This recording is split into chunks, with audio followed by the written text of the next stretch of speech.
Chapter 13. Count Rostov took the girls to Countess Bezykova's. There were a good many people there, but nearly all strangers to Natasha. Count Rostov was displeased to see that the company consisted almost entirely of men and women known for the freedom of their conduct. Mademoiselle George was standing in a corner of the drawing room surrounded by young men.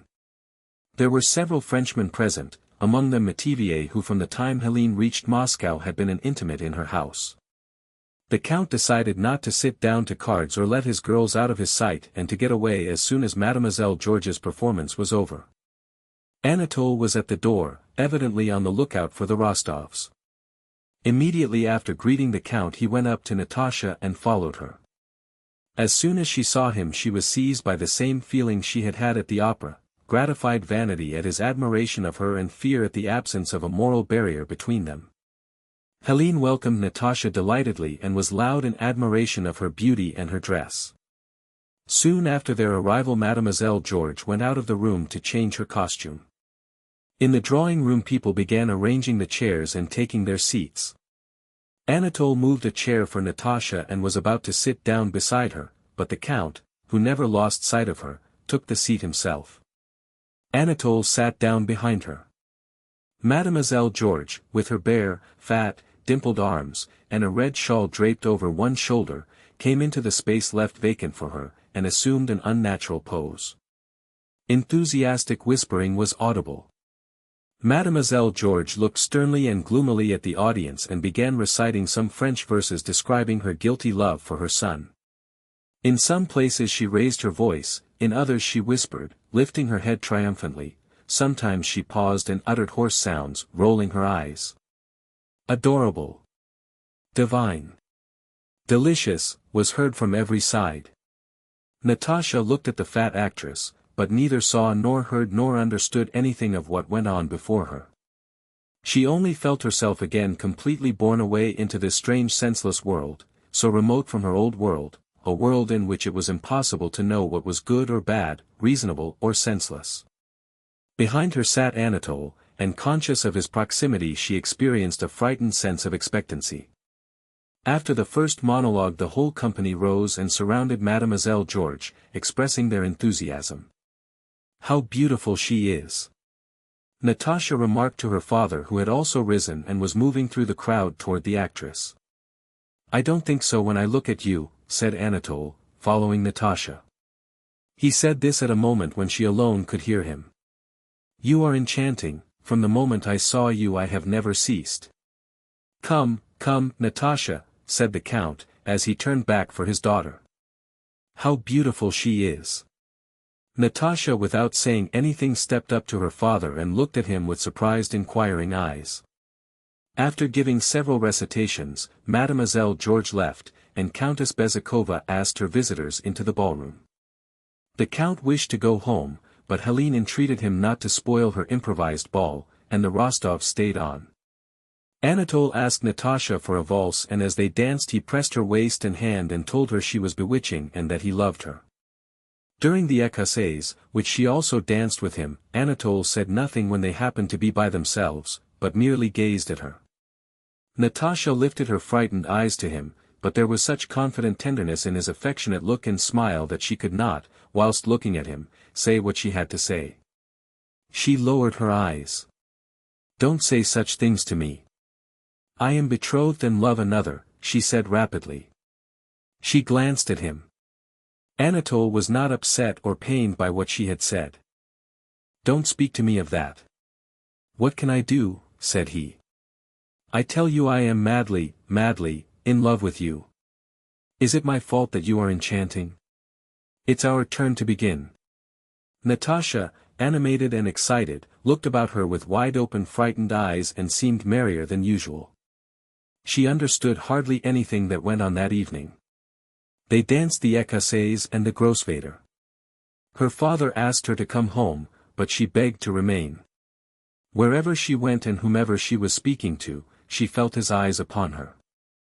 Later on she recalled how she had asked her father to let her go to the dressing room to rearrange her dress, that Helene had followed her and spoken laughingly of her brother's love, and that she again met Anatole in the little sitting room. Helene had disappeared leaving them alone, and Anatole had taken her hand and said in a tender voice. "I cannot come to visit you, but is it possible that I shall never see you? I love you madly. Can I never?" And, blocking her path, he brought his face close to hers. His large, glittering, masculine eyes were so close to hers that she saw nothing but them. "Natalie," he whispered inquiringly while she felt her hands being painfully pressed. "Natalie? I don't understand." "I have nothing to say," her eyes replied. Burning lips were pressed to hers, and at the same instant she felt herself released, and Helene's footsteps and the rustle of her dress were heard in the room. Natasha looked round at her, and then, red and trembling, threw a frightened look of inquiry at Anatole and moved toward the door. "One word, just one, for God's sake," cried Anatole. She paused. She so wanted a word from him that would explain to her what had happened and to which she could find no answer. "Natalie, just a word, only one," he kept repeating, evidently not knowing what to say, and he repeated it till Helene came up to them. Helene returned with Natasha to the drawing room. The Rostovs went away without staying for supper. After reaching home, Natasha did not sleep all night. She was tormented by the insoluble question whether she loved Anatole or Prince Andrew. She loved Prince Andrew, she remembered distinctly how deeply she loved him. But she also loved Anatole, of that there was no doubt. Else how could all this have happened, thought she. If, after that, I could return his smile when saying goodbye, if I was able to let it come to that, it means that I loved him from the first. It means that he is kind, noble, and splendid, and I could not help loving him. What am I to do if I love him and the other one too, she asked herself, unable to find an answer to these terrible questions. Chapter 14. Morning came with its cares and bustle. Everyone got up and began to move about and talk. Dressmakers came again. Maria Dmitrievna appeared, and they were called to breakfast. Natasha kept looking uneasily at everybody with wide-open eyes, as if wishing to intercept every glance directed toward her, and tried to appear the same as usual. After breakfast, which was her best time, Maria Dmitrievna sat down in her armchair and called Natasha and the Count to her. "Well, friends, I have now thought the whole matter over, and this is my advice," she began. "Yesterday, as you know, I went to see Prince Bolkonsky. Well, I had a talk with him. He took it into his head to begin shouting, but I am not one to be shouted down. I said what I had to say." "Well, and he?" asked the Count. He's crazy," he did not want to listen. "But what's the use of talking?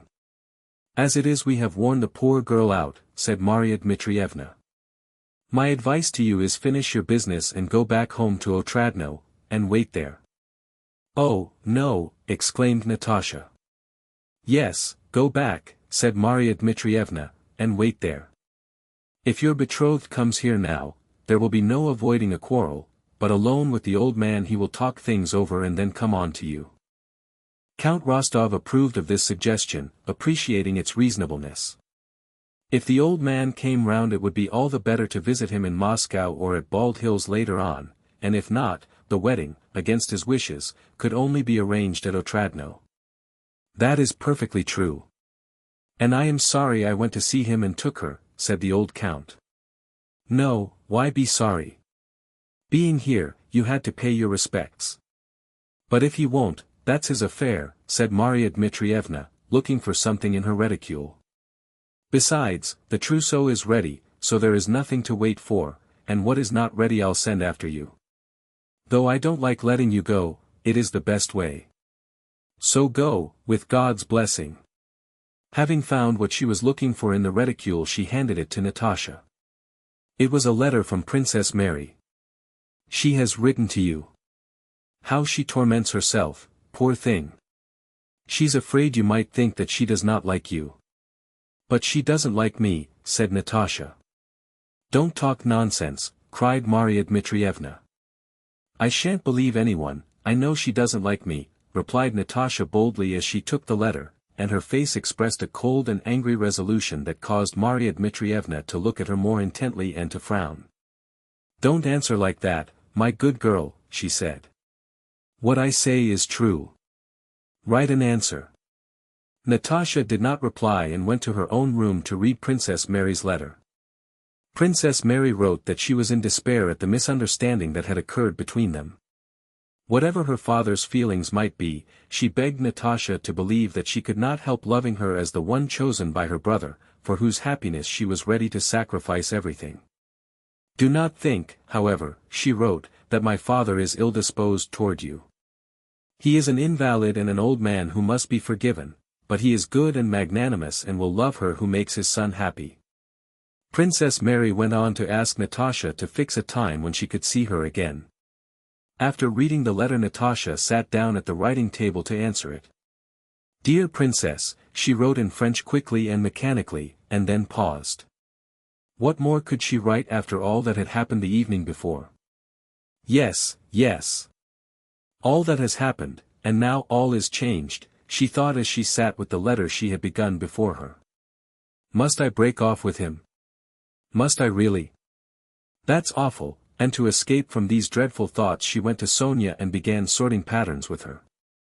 After dinner Natasha went to her room and again took up Princess Mary's letter. Can it be that it is all over, she thought. Can it be that all this has happened so quickly and has destroyed all that went before? She recalled her love for Prince Andrew in all its former strength, and at the same time felt that she loved Kurochkin. She vividly pictured herself as Prince Andrew's wife, and the scenes of happiness with him she had so often repeated in her imagination, and at the same time, aglow with excitement, recalled every detail of yesterday's interview with Anatole. Why could that not be as well, she sometimes asked herself in complete bewilderment. Only so could I be completely happy, but now I have to choose, and I can't be happy without either of them. Only, she thought, to tell Prince Andrew what has happened or to hide it from him are both equally impossible. But with that one nothing is spoiled. But am I really to abandon forever the joy of Prince Andrew's love, in which I have lived so long? Please, miss, whispered a maid entering the room with a mysterious air. A man told me to give you this, and she handed Natasha a letter. Only, for Christ's sake, the girl went on, as Natasha, without thinking, mechanically broke the seal and read a love letter from Anatole, of which, without taking in a word, she understood only that it was a letter from him, from the man she loved. Yes, she loved him, or else how could that have happened which had happened? And how could she have a love letter from him in her hand? With trembling hands Natasha held that passionate love letter which Dólokhov had composed for Anatole, and as she read it she found in it an echo of all that she herself imagined she was feeling. Since yesterday evening my fate has been sealed, to be loved by you or to die. There is no other way for me, the letter began. Then he went on to say that he knew her parents would not give her to him, for this there were secret reasons he could reveal only to her, but that if she loved him she need only say the word yes, and no human power could hinder their bliss. Love would conquer all. He would steal her away and carry her off to the ends of the earth. Yes, yes. I love him, thought Natasha, reading the letter for the 20th time and finding some peculiarly deep meaning in each word of it. That evening Maria Dmitrievna was going to the Akharovs and proposed to take the girls with her. Natasha, pleading a headache, remained at home. Chapter 15. On returning late in the evening Sonia went to Natasha's room, and to her surprise found her still dressed and asleep on the sofa. Open on the table, beside her lay Anatole's letter. Sonia picked it up and read it. As she read she glanced at the sleeping Natasha, trying to find in her face an explanation of what she was reading, but did not find it. Her face was calm, gentle, and happy. Clutching her breast to keep herself from choking, Sonia, pale and trembling with fear and agitation, sat down in an armchair and burst into tears. How was it I noticed nothing? How could it go so far? Can she have left off loving Prince Andrew? And how could she let Kurochkin go to such lengths? He is a deceiver and a villain, that's plain. What will Nicholas, dear noble Nicholas, do when he hears of it? So this is the meaning of her excited, resolute, unnatural look the day before yesterday, and today, thought Sonia. But it can't be that she loves him. She probably opened the letter without knowing who it was from. Probably she is offended by it. She could not do such a thing. Sonia wiped away her tears and went up to Natasha, again scanning her face. "Natasha," she said, just audibly. Natasha awoke and saw Sonia. "Ah, you're back." And with the decision and tenderness that often come at the moment of awakening, she embraced her friend, but noticing Sonia's look of embarrassment, her own face expressed confusion and suspicion. "Sonia, you've read that letter?" she demanded. "Yes," answered Sonia softly. Natasha smiled rapturously. "No, Sonia, I can't any longer," she said. "I can't hide it from you any longer. You know, we love one another. Sonia, darling," he writes. Sonia. Sonia stared open-eyed at Natasha, unable to believe her ears. "And Bolkonsky?" she asked. "Ah, Sonia, if you only knew how happy I am," cried Natasha. "You don't know what love is." "But, Natasha, can that be all over?" Natasha looked at Sonia with wide-open eyes as if she could not grasp the question. "Well, then, are you refusing Prince Andrew?" said Sonia. "Oh, you don't understand anything. Don't talk nonsense, just listen," said Natasha, with momentary vexation. "But I can't believe it," insisted Sonia. "I don't understand. How is it you have loved a man for a whole year and suddenly? Why, you have only seen him 3 times. Natasha, I don't believe you, you're joking. In 3 days to forget everything and so." "3 days," said Natasha. "It seems to me I've loved him 100 years. It seems to me that I have never loved anyone before. You can't understand it." "Sonia, wait a bit, sit here," and Natasha embraced and kissed her. "I had heard that it happens like this, and you must have heard it too, but it's only now that I feel such love. It's not the same as before. As soon as I saw him I felt he was my master and I his slave, and that I could not help loving him. Yes, his slave. Whatever he orders I shall do. You don't understand that. What can I do?" "What can I do, Sonia?" cried Natasha with a happy yet frightened expression. "But think what you are doing," cried Sonia. "I can't leave it like this. This secret correspondence. How could you let him go so far?" she went on, with a horror and disgust she could hardly conceal. "I told you that I have no will," Natasha replied. "Why can't you understand? I love him. Then I won't let it come to that." "I shall tell," cried Sonia, bursting into tears. "What do you mean? For God's sake. If you tell, you are my enemy," declared Natasha. "You want me to be miserable, you want us to be separated." When she saw Natasha's fright, Sonia shed tears of shame and pity for her friend. "But what has happened between you?" she asked. "What has he said to you? Why doesn't he come to the house?" Natasha did not answer her questions. "For God's sake, Sonia, don't tell anyone, don't torture me," Natasha entreated. "Remember, no one ought to interfere in such matters. I have confided in you. But why this secrecy? Why doesn't he come to the house?" asked Sonia. "Why doesn't he openly ask for your hand? You know Prince Andrew gave you complete freedom, if it is really so, but I don't believe it.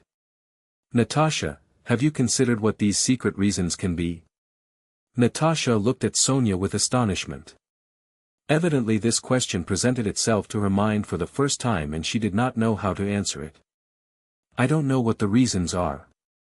But there must be reasons." Sonia sighed and shook her head incredulously. "If there were reasons," she began. But Natasha, guessing her doubts, interrupted her in alarm.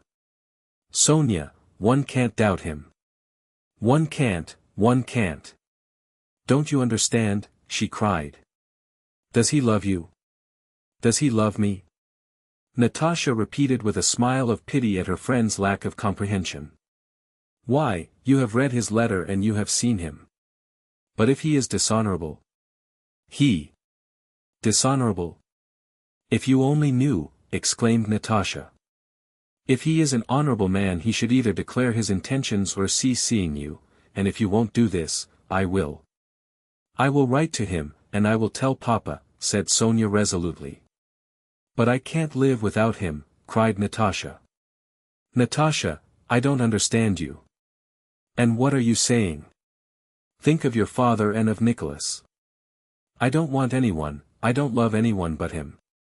How dare you say he is dishonorable? Don't you know that I love him? Screamed Natasha. Go away, Sonia. I don't want to quarrel with you, but go, for God's sake go. You see how I am suffering. Natasha cried angrily, in a voice of despair and repressed irritation. Sonia burst into sobs and ran from the room. Natasha went to the table and without a moment's reflection wrote that answer to Princess Mary which she had been unable to write all the morning. In this letter she said briefly that all their misunderstandings were at an end, that availing herself of the magnanimity of Prince Andrew who when he went abroad had given her freedom, she begged Princess Mary to forget everything and forgive her if she had been to blame toward her, but that she could not be his wife. At that moment this all seemed quite easy, simple, and clear to Natasha. On Friday the Rostovs were to return to the country, but on Wednesday the Count went with the prospective purchaser to his estate near Moscow. On the day the Count left, Sonia and Natasha were invited to a big dinner party at the Karagins, and Maria Dmitrievna took them there. At that party Natasha again met Anatole, and Sonia noticed that she spoke to him, trying not to be overheard, and that all through dinner she was more agitated than ever. When they got home Natasha was the first to begin the explanation Sonia expected. There, Sonia, you were talking all sorts of nonsense about him, Natasha began in a mild voice such as children use when they wish to be praised.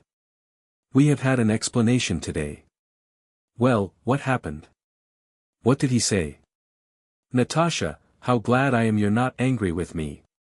Tell me everything, the whole truth. What did he say? Natasha became thoughtful.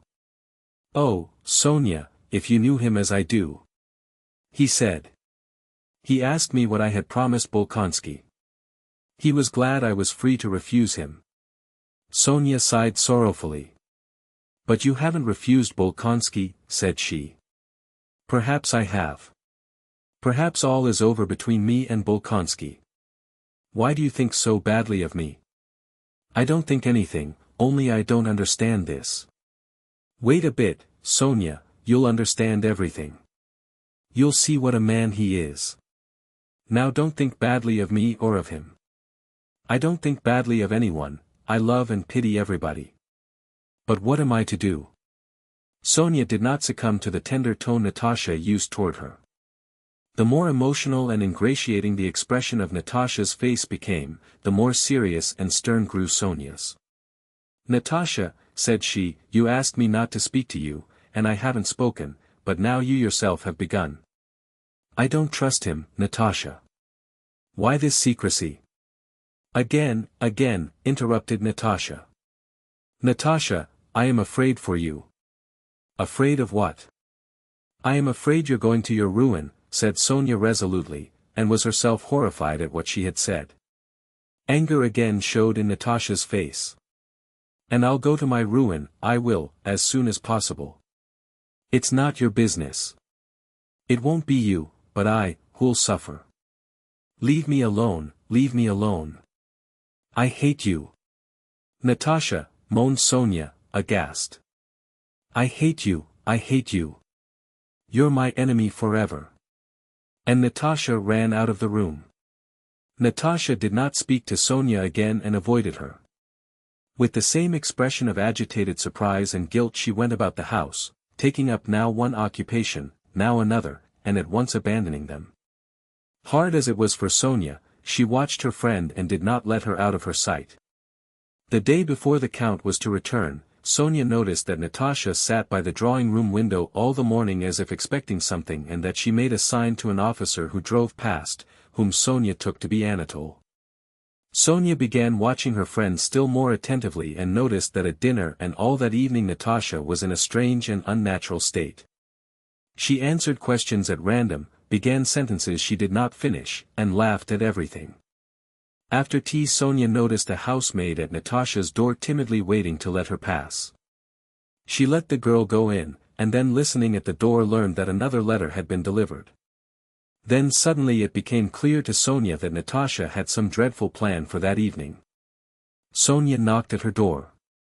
Natasha did not let her in. She will run away with him, thought Sonia. She is capable of anything.